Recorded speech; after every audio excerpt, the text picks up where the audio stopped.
Room clean कर दी हूँ, तुम किसी भी वक्त जाके रेस्ट कर सकते हो। तो ये कह रहता है कि तुम ज्यादा मत सोचना, मैं वार्निंग के लिए लॉयल हूँ और मैं तुम्हारे साथ नहीं सोने वाला हूँ। तो ये कहती है कि बॉस तुम गलत समझ रहे हो, मैं तो ऊपर वाले रूम में सोऊंगी। फिर हानि से बताता है कि मैं बिजनेस मीटिंग के लिए जा रहा हूँ, तो तुम मुझे पिक करने के लिए 10 बजे क्लब में पहुंच जाना। ऐसा बोलकर वो चला जाता है।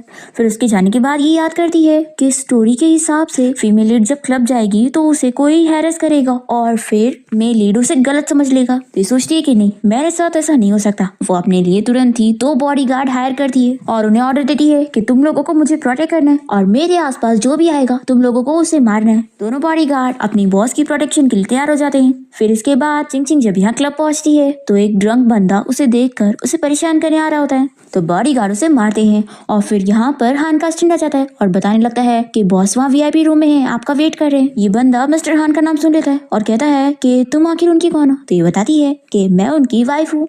ये सुनकर ये बंदा तुरंत ही माफी मांगने लगता है और कहता है कि प्लीज मिस्टर हान को इस बारे में मत बताना। तो ये कहती है कि अगर तुम मुझे 1 लाख कंपेंसेशन दोगे तो शायद मैं तुम्हें माफ कर दूं। तो वो उसे तुरंत ही पैसे ट्रांसफर करने लग जाता है और तभी हान यहाँ पर आकर ये सब देख लेता है और चिंग चिंग को पकड़ के चिल्लाने लगता है कि तुम दूसरे मैन से पैसे ले रही हो। तो वो तुरंत ही कहता है कि मिस्टर हान आप गलत समझ रहे हैं। वो कहता है कि तुम चुप बैठो। तभी बॉडीगार्ड हान को चिंग चिंग को ऐसे परेशान करते हुए देखकर उसे उठा के पटक देता है। तो चिंग चिंग उन लोगों से कहती है कि तुम लोग ये क्या कर रहे हो, ये मेरा बॉस है, चलो अब तुम लोग का काम यहीं पर ही खत्म होता है, तुम लोग चले जाओ यहाँ से। फिर हान बहुत ही ज्यादा गुस्सा हो जाता है कि उसकी बेइज्जती हो गई है।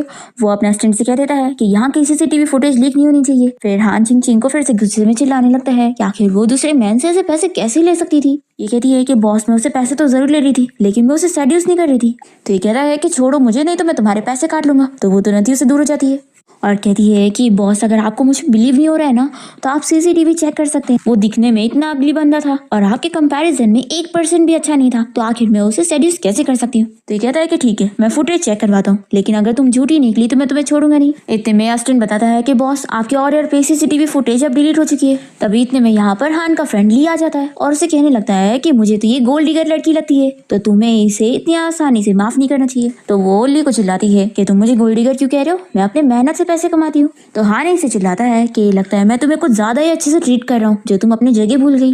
फिर ये सोचती है कि ये क्या, कहीं सच में इस बार ये मेरी सैलरी ना काट दे।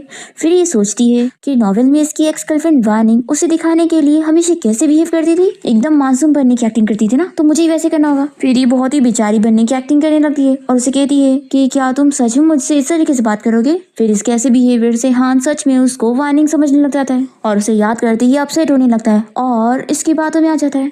तभी यहाँ पर हान का फ्रेंड ली से चिल्लाने लगता है कि आखिर तुम वार्निंग की एक्टिंग क्यों कर रही हो, चालाक लड़की कहेंगी। तो हान कहता है कि तुम इसे छोड़ो और मेरे साथ चलो ड्रिंक करने के